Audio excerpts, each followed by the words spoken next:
Avant de commencer la vidéo, je voudrais simplement faire un tout petit peu de publicité pour l'auteur de l'histoire qui va suivre. Stéphane G2G. Je sais pas comment ça se dit, donc je dirais ça comme ça.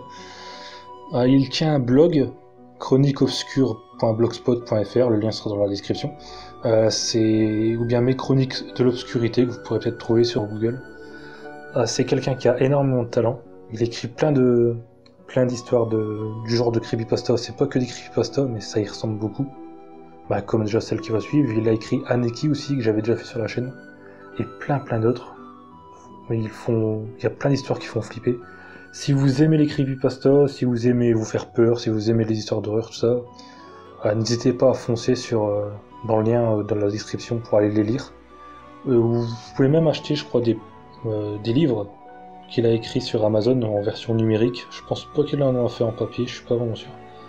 Mais en tout cas, n'hésitez vraiment pas à aller jeter un œil. C'est quelqu'un qui mérite d'être plus connu. Parce que franchement, il a vraiment un grand talent pour faire peur. Bon, je vous laisse et je vous dis bonne vidéo.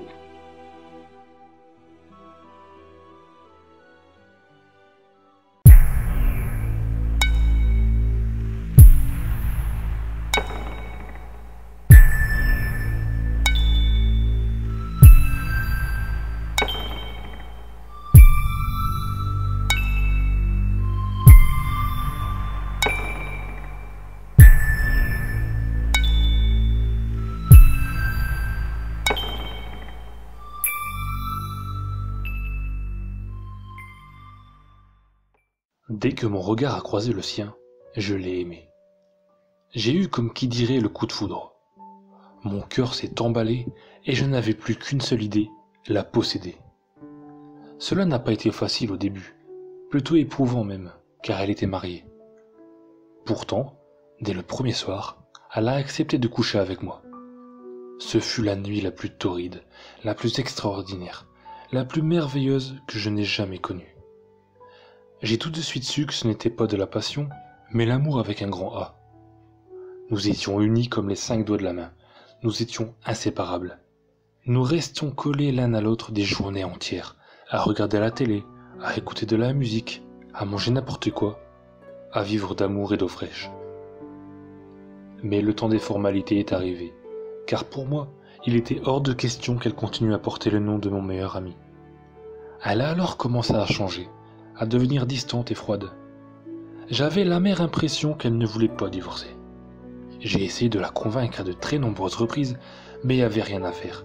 C'était une vraie tête de mule. Elle a d'ailleurs fini par m'en vouloir et à être de plus en plus silencieuse.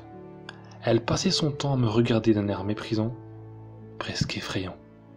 La seule chose qui me faisait plaisir, c'était son ventre gonflé. Le bébé approchait et j'en étais fou de joie. J'avais décidé qu'elle accouche à mon domicile, et le jour où c'est arrivé, quand elle a perdu les os, j'étais fin prêt à accueillir mon enfant. Malheureusement, le bébé est mort dans mes bras. La perte de notre enfant a mis un terme à notre belle histoire d'amour.